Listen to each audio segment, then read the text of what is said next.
Hey, PowerCon, it's me, Kevin Smith. How are you? Let me tell you something. I'm scared of bears, and we should be. Bears are man eaters.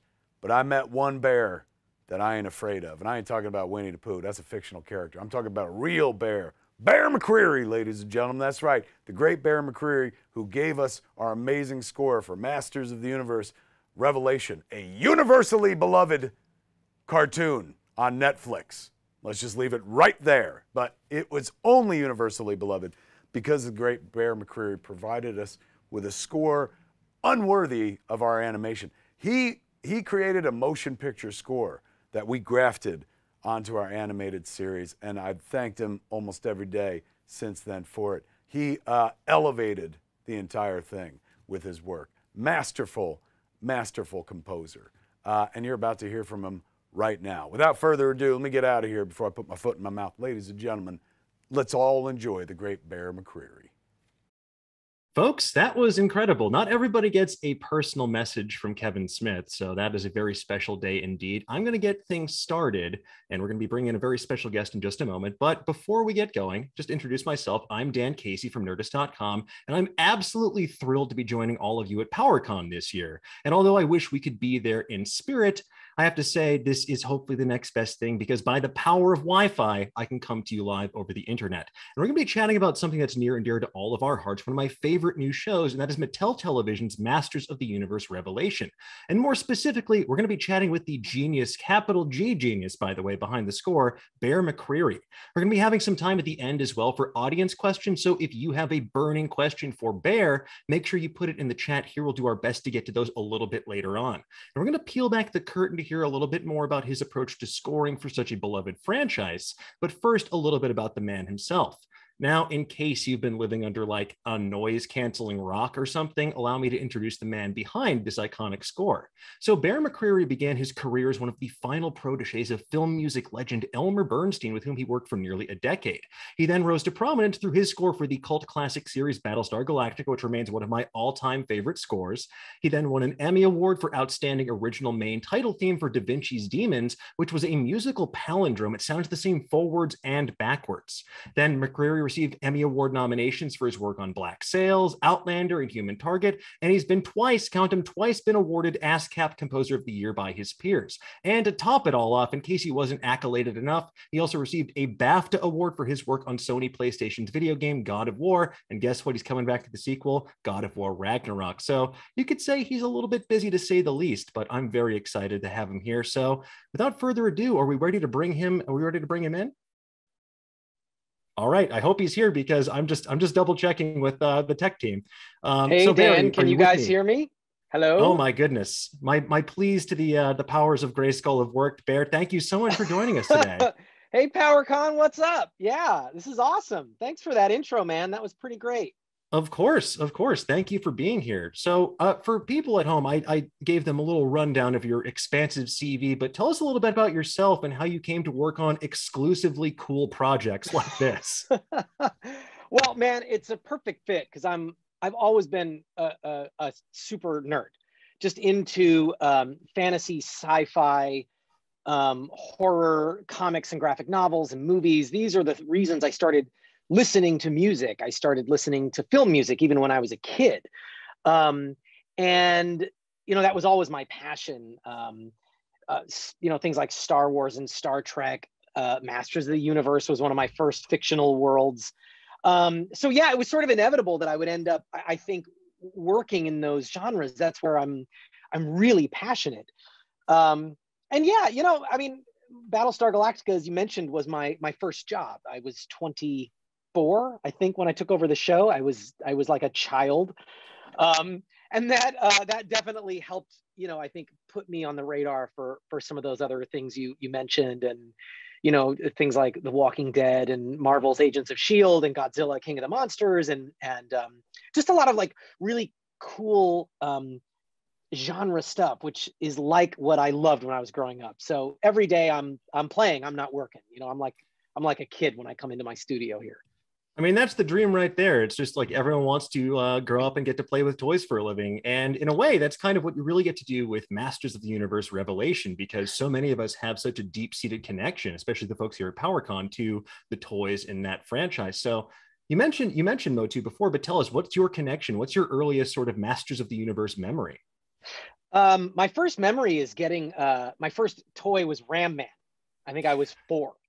And I've just found him, the actual one, like a couple of weeks ago. I visited my mom back up in the Seattle area. No, Motu was one of my first fictional worlds. It was Masters of the Universe and Star Wars. That were the first 2 environments that I wanted to live in as a kid. There were other things that I loved. I really loved Back to the Future. I wanted to be Marty McFly, but I didn't want to live in Hill Valley.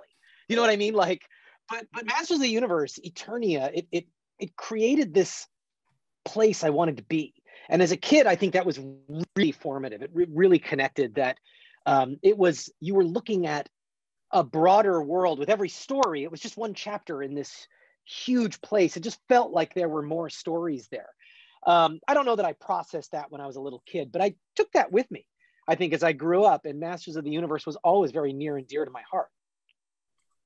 Yeah, it's definitely like, it feels like one of those fully realized worlds, like what you're talking about with Star Wars. Like when you're a kid, you encounter something, like you come in through the toys in many cases, like you had Ram Man, and you just want to know more because you can tell that there's more going on behind just like the packaging and the toys.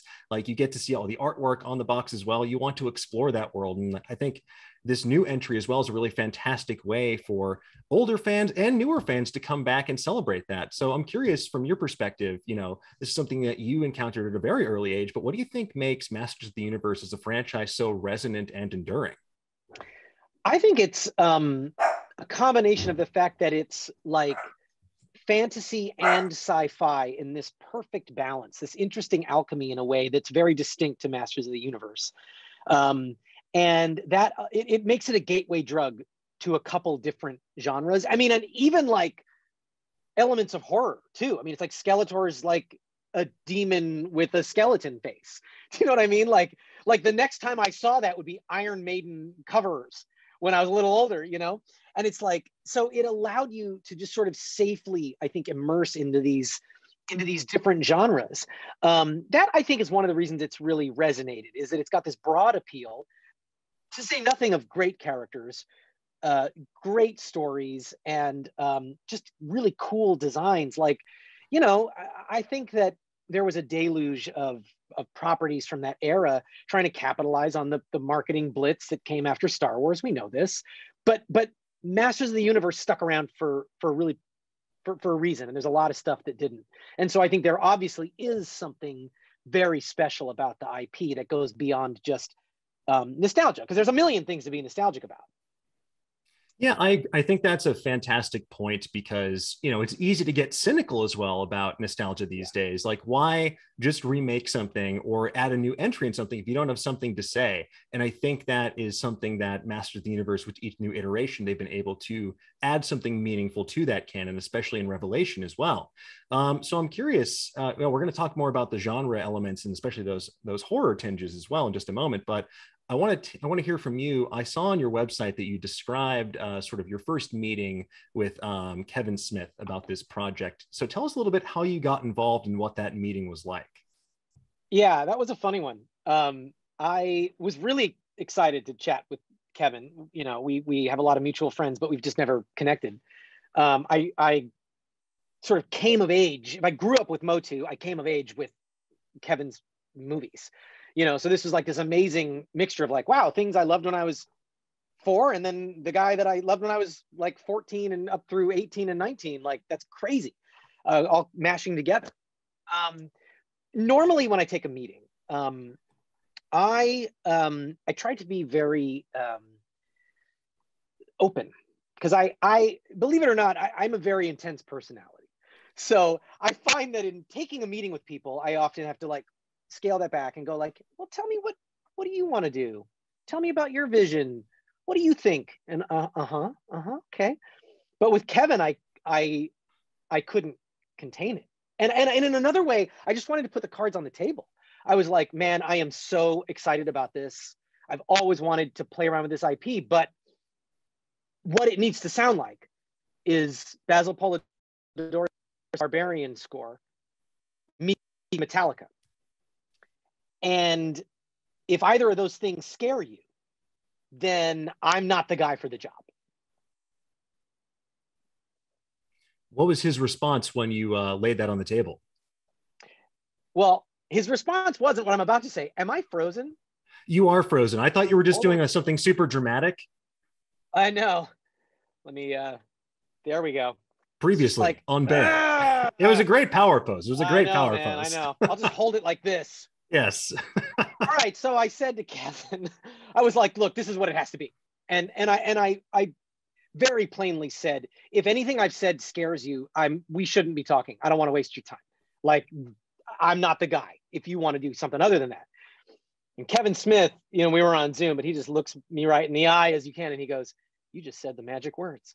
And he starts singing the theme from Conan the Barbarian. And I start singing it too. And we just started singing it, you know? And then when that was over, I looked at him and I was like, Kevin, I have to do your show now. And that was it. That was it.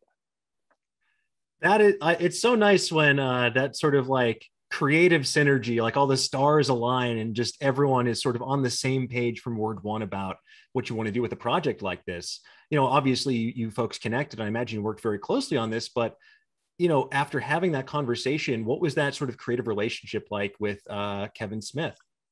Kevin was amazing, is amazing, an amazing person to work with, an amazing creative collaborator, really supportive. And I always got really smart feedback from him.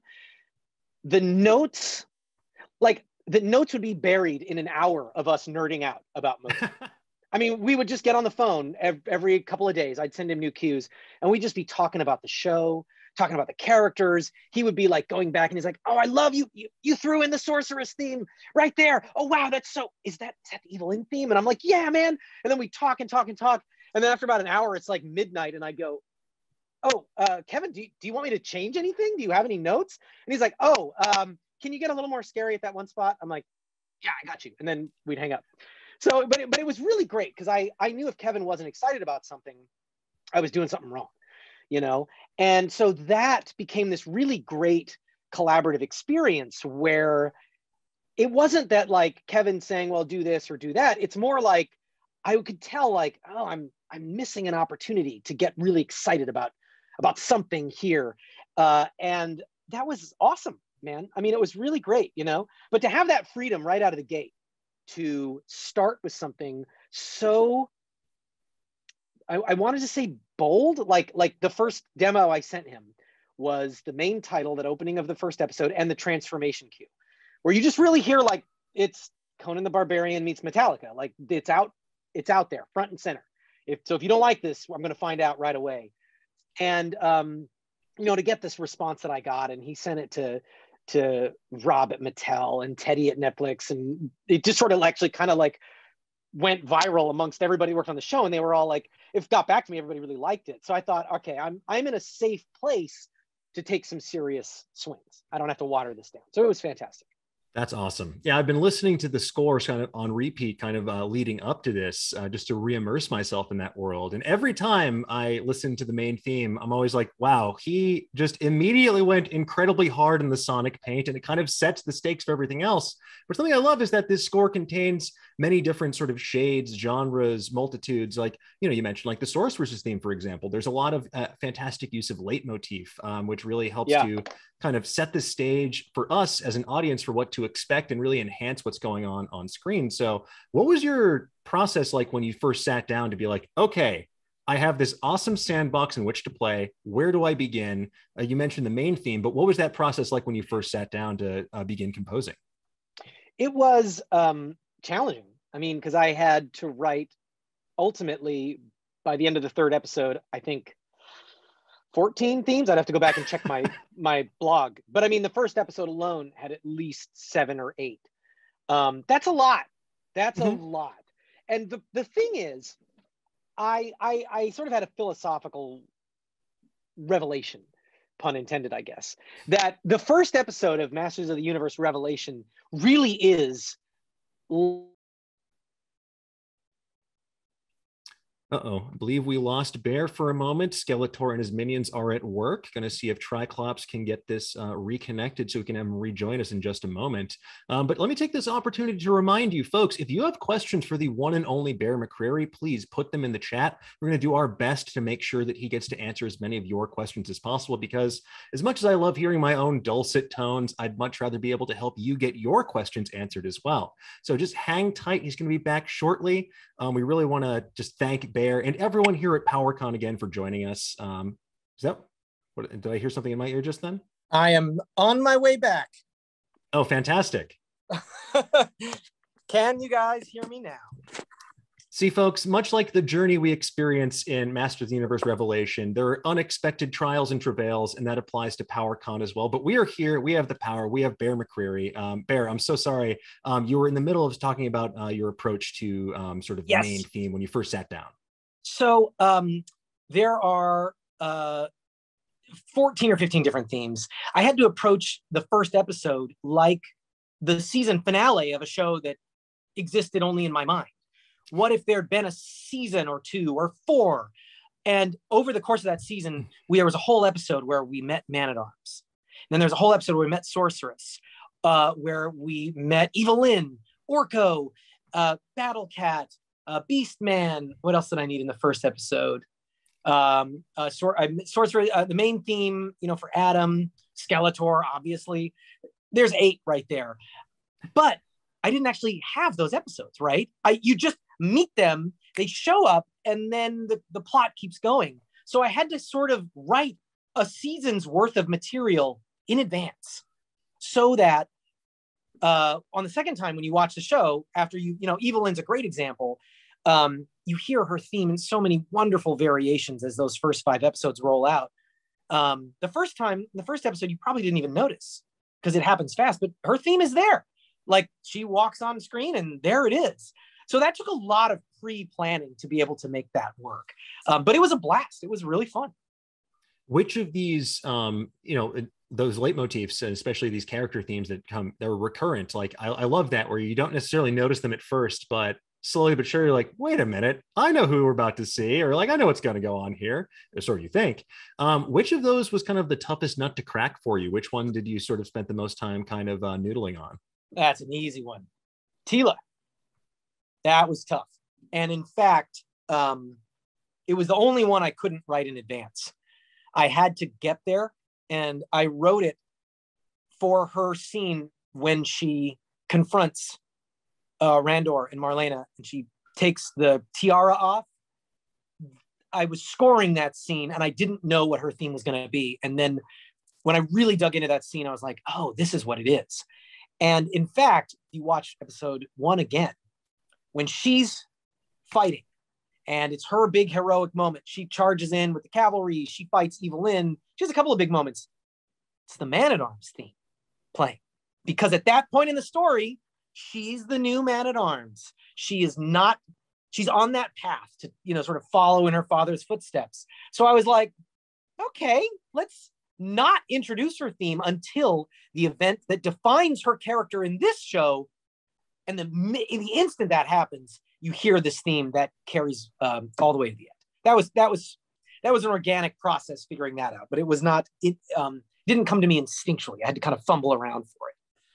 That's such a cool detail, though. It's such a nice way that I think on your first watch, you might not necessarily process that's going on behind the scenes because you're just absorbing so much information, story, character arc, etc.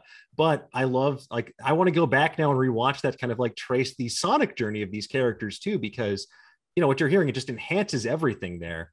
And I do think that what it tells you on a subconscious level, when she takes the tiara off, you hear this new theme really stated clearly and boldly. And I think even on the first viewing, your subconscious brain is like, this is new information, which tells you this is a new character. This is like changing things. You know what I mean? So I agree. I think to me, I am writing the score for your second and third view. That's definitely the case. I'm putting in if I didn't care about the second viewing, I could do the job in like 3 times as fast, because on the surface level, there's only so much you can process. But I'm always trying to plant those seeds that on the second and third time through, you notice these things. Because like the heroes I worship, man, I just showed Raiders of the Lost Ark to my daughter. I've seen that movie 100 times. I still notice things John Williams does that I hadn't noticed before. That's what I aspire to, you know. Yeah, and that's one of the coolest parts. I mean, a fantastic score both stands on its own and I think kind of blends into the larger picture because it is meant to be a part of this whole. But then it's nice because then you can hone in on these specific things as you rewatch, as you go back for subsequent viewings, like you're talking about with Raiders as well. Well, I'm curious, since you mentioned that, is there anything that you any sort of like unique sounds or unexpected instruments or instrumentation that you tried to incorporate into this that you were hopeful that people would pick up on? You know, it's interesting because I tend to always be inspired by writing for unusual instruments. You look at so many of the scores that I've done, go back to my blog entries for Walking Dead or Godzilla or Battlestar, where a lot of this started. It's a little masterclass in ethnic instruments or strange vocal techniques.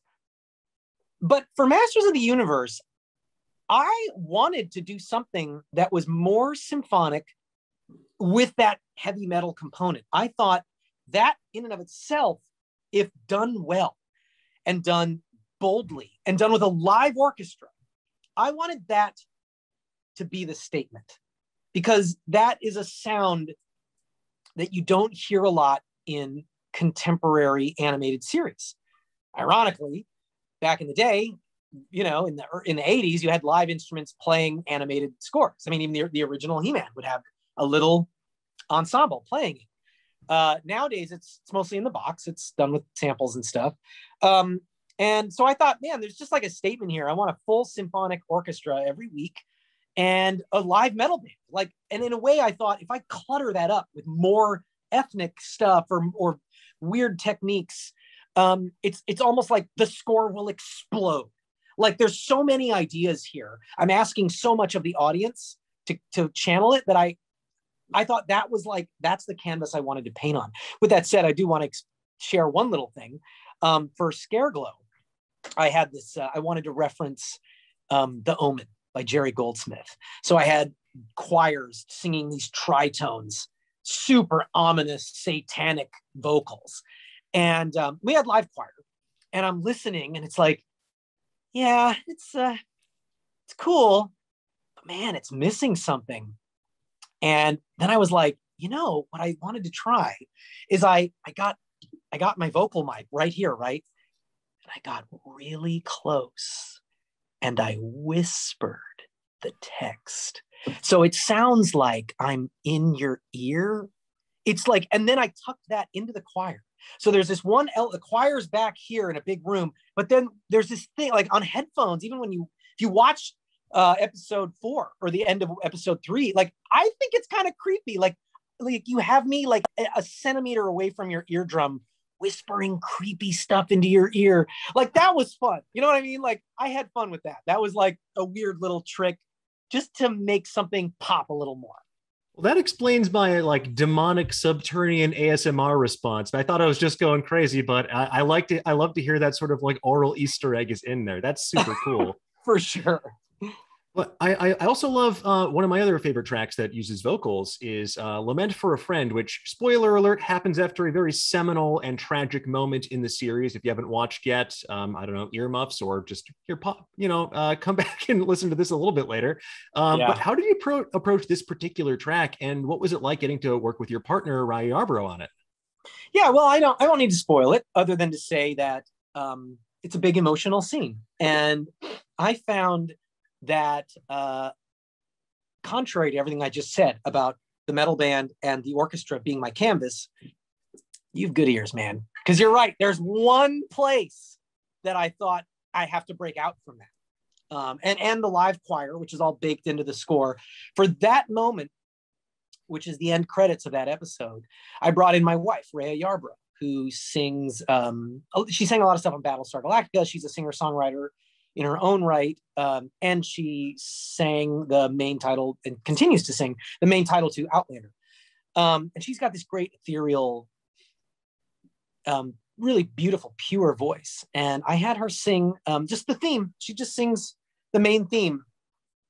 And it's arranged in this really pure, simple, angelic way, singing, just this like Latin text.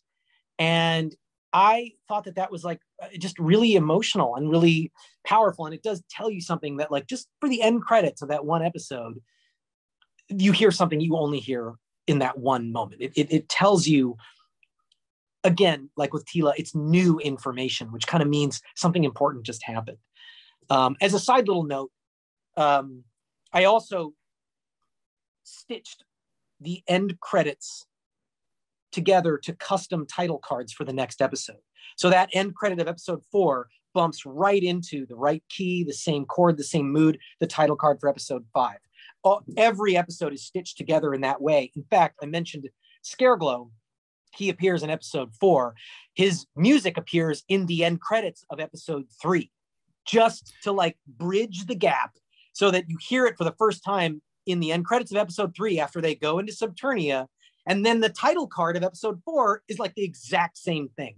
So I made this continuous symphonic experience, assuming that people would, binge the show, watch it all in one go. And also, most crucially, I like to reward people. It's like a little Easter egg to like click the thing and watch the credits. I put something in there for you.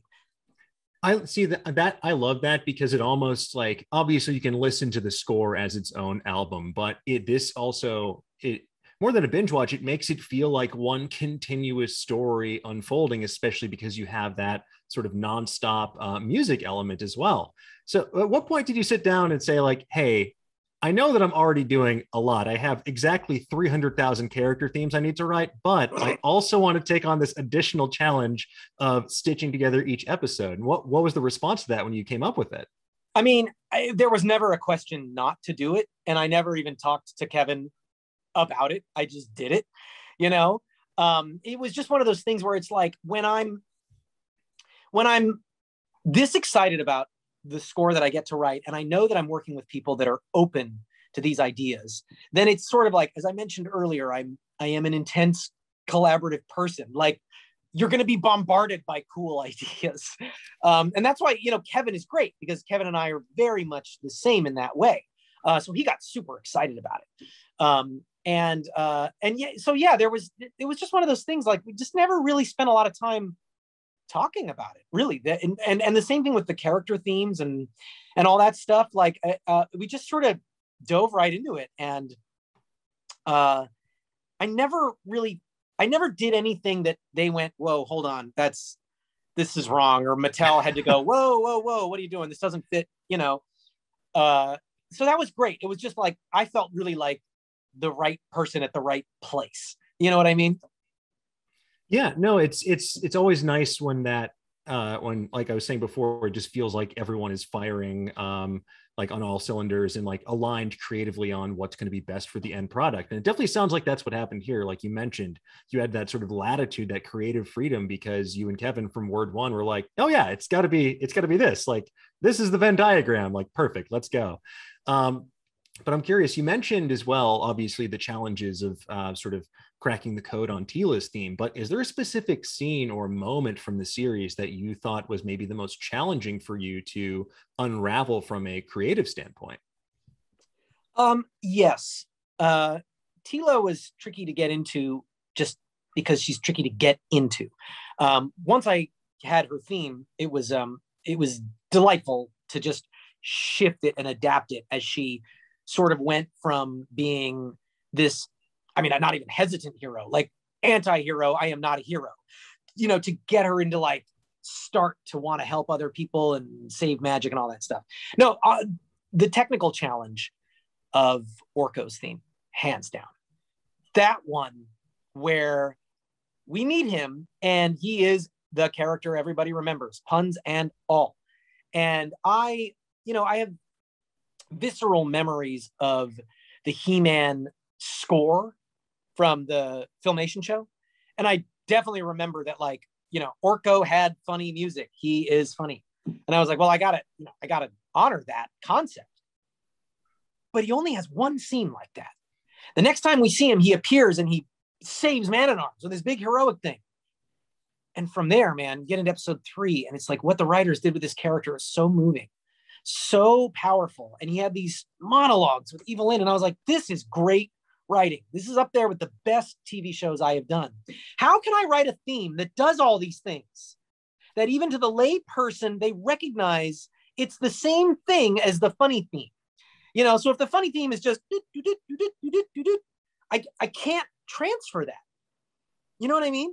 And so I took me a while to like get a theme that could sound completely playful in the first scene, bum, bum, bum, bum, bum, bum, bum, bum, bum, bum, but then like had enough shape that it could be played slower, sadder, tragic, heroic, epic, like all of these things.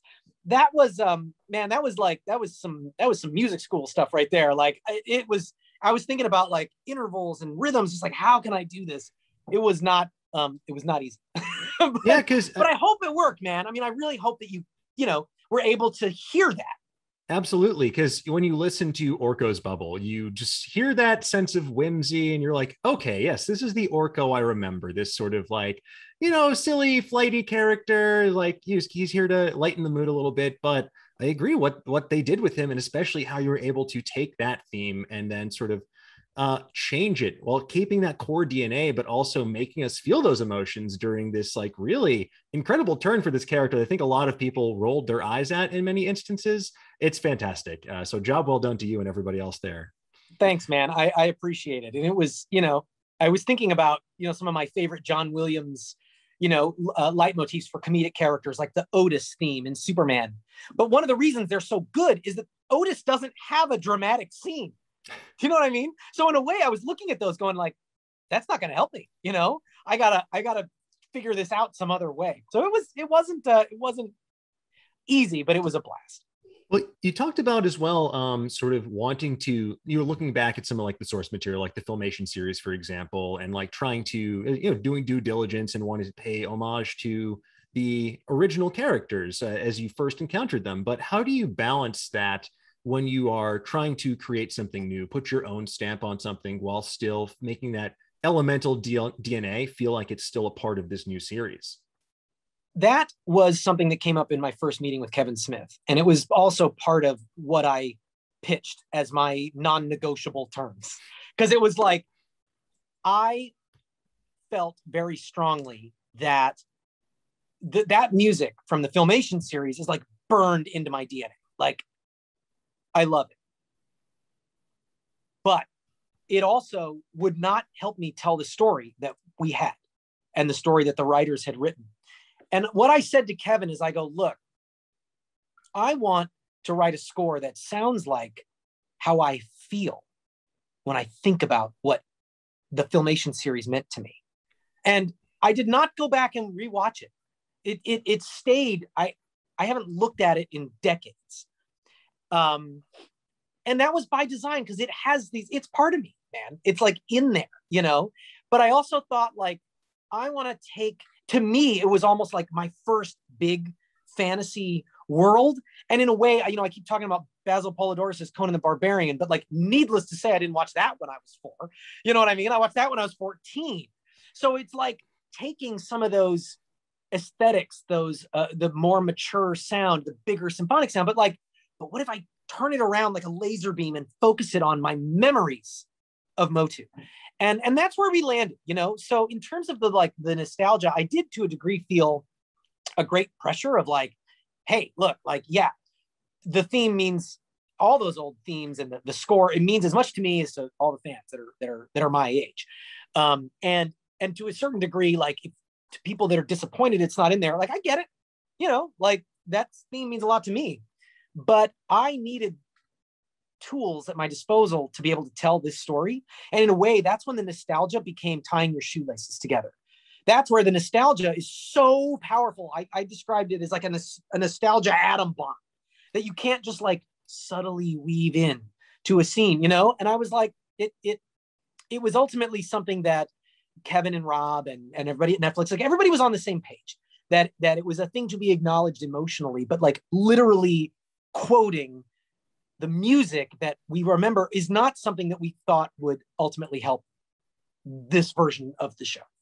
No, absolutely. I think that's a great point as well. Like, look, we love the old theme. And if you want to listen to the old theme, guess what? You can go listen to the old theme. This is a new entry in this world. We're catching up with these characters. It needs to feel new, have a foot in both worlds. And I think you very much accomplished that through this score. I feel like other times it can be that, like, those nostalgia glasses can be a bit paralyzing, because if you just do the thing you've done before, why are you doing something new? I feel like that's just creative stasis. And to me, stasis is death. And this is just so full of life and momentum. And that really comes across in this sort of like epic sword and sorcery tinged fantasy adventure that we have here.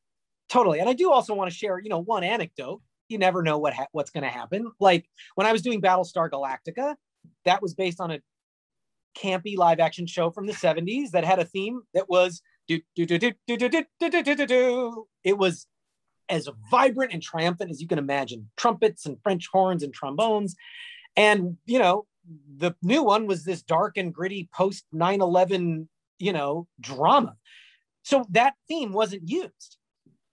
By the end of that show, I was using that theme. I found places to incorporate it. And at a pivotal shot at the end of that show, I had a full symphonic orchestra quoting that theme. So it's like, it doesn't mean it can't evolve. It just means that when you're doing something like this, sometimes you need to start from a fresh place, get your footing and say, like, this is the story we're telling.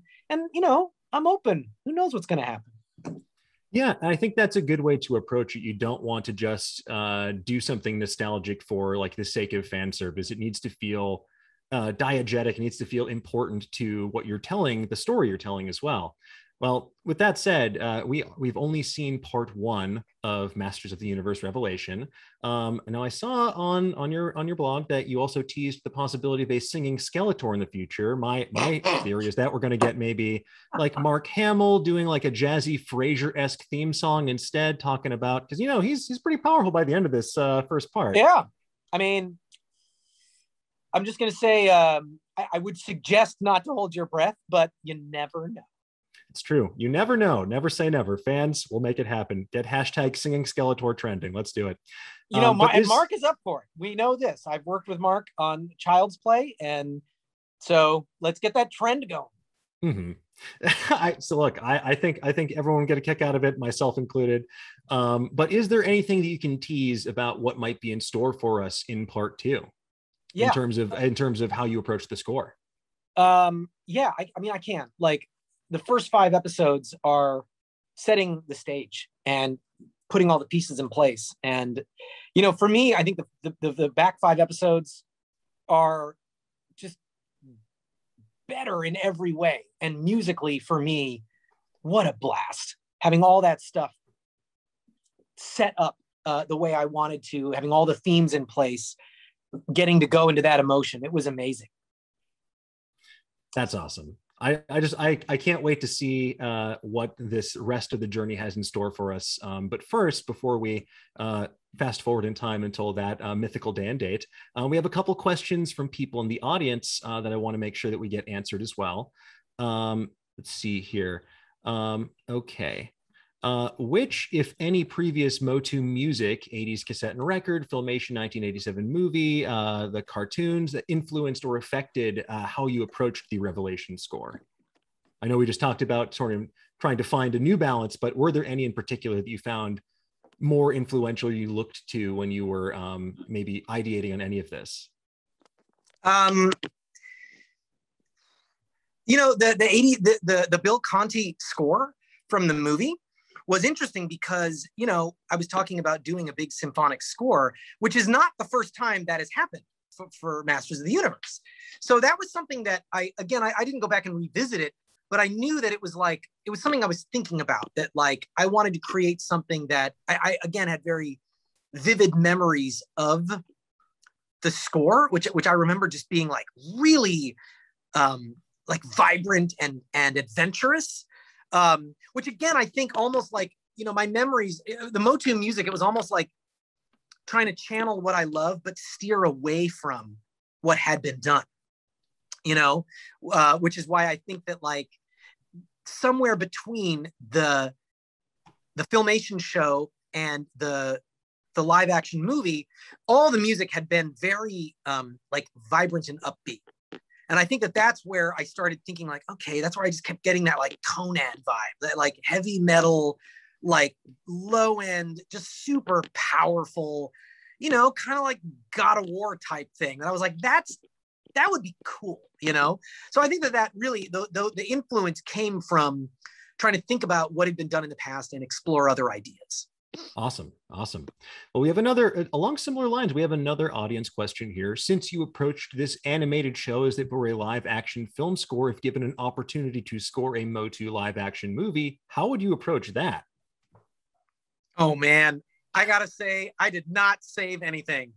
You know, like even Kevin Smith was joking, or maybe he wasn't joking. When I played him the theme, he was like, bro, you shouldn't give us this.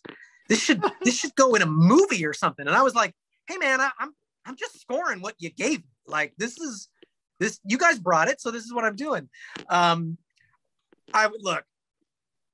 want to see a live action Masters of the Universe movie as much as you guys. In a weird way, I almost have to recuse myself. Like if they called me on it, I'd be like, I don't know what else I got to say on this, you know? So that's my answer. Like I can't even begin to think about that because the score that I would want in that movie is in Revelation. It already exists. Well, that's also awesome to hear. Like, not that anyone assumed that you were holding back on this score. I mean, just listen to the title track if you want any further proof. But it's cool to hear that as well. So we have another question from the audience. Which character's theme were you most excited to write, and/or what was your favorite score to write? I want to say the main theme, the He-Man Prince Adam theme, but excited's not the right word. It's also constant existential dread for like a week. I spent months writing the themes, by the way, months writing music without looking at picture, just writing melodies and walking away from them and coming back. But yeah, it was like the aforementioned, like Conan the Barbarian meets God of War meets heavy metal, like that was very inspiring to me. And I think that really the moment that it really clicked was embracing the metal. Like I had written it kind of like, well, what if it's just like what if it's like a big orchestral score, you know? And the more I thought about it, it was like, this is cool, but it's like not as fun as it could be. Is there anything I could do to just like very subtly like wink to the audience in the slightest little way, and then you throw in those drop tuned guitars and the double kick drum kit, and it's like, oh, there it is, you know. But it's a serious score and a good theme. I mean, that's what I like about it, is that it's not, I don't think it's retro at all, even though it's like I'm talking about referencing things from the 80s. Like I think you could put that in a big modern blockbuster and it'd be fine. No, absolutely. It feels like it took the lessons and like elements of what we loved about like sword and sorcery stuff from the 80s, but modernized it and made it feel like it's not just a relic that's been unearthed, but something that you would expect to hear in 2021. Yeah. So I really loved that sort of synthesis there. Let's see here. I think we might have time for one more quick one. Let me see here. What was the thought process behind Orko's epic battle with Scareglow when you were approaching that from a musical perspective? Well, I've already covered some of that. It was the goal of first and foremost was to make sure that I served the scene, which means I'm writing something heroic and epic and tragic and uplifting. But the second goal is, can I write something and have teed it up enough in his other scenes that you recognize it is his theme? You know, that was, if anybody caught that, that would be like amazing to me, you know? So, cause it's such a great scene. It's like on a technical level, it's like, this isn't a hard scene to score just to make it work. Cause the scene works without music. I mean, it's amazing. But that, like, to get those leitmotifs to work, that was really like my biggest challenge. And you know, fans, you guys tell me if it worked, if you could hear it, you know? Well, I, for one, think it was a mission profoundly accomplished. Again, Bear, truly fantastic job on this score. And I think many folks out there would agree with me. I think we're coming up in the end of our time. So I just want to say, Bear, thank you so much for joining us. Really appreciate you taking the time, and thank you for the gift of this incredible score for Masters of the Universe Revelation. Everyone at home at PowerCon, thank you so much for joining us today. Hopefully next year we can do this all in person so we can just feel that energy live in person as well. But really appreciate everyone who took the time to join us here today. And yeah, if you want to watch Masters of the Universe Part 1, Masters of the Universe Revelation Part 1 is available globally on Netflix right now. We'll be counting down the days until Part 2. But with that said, I'm Dan Casey. Take care. Have a great rest of your day and see you next time. Bye-bye, everyone.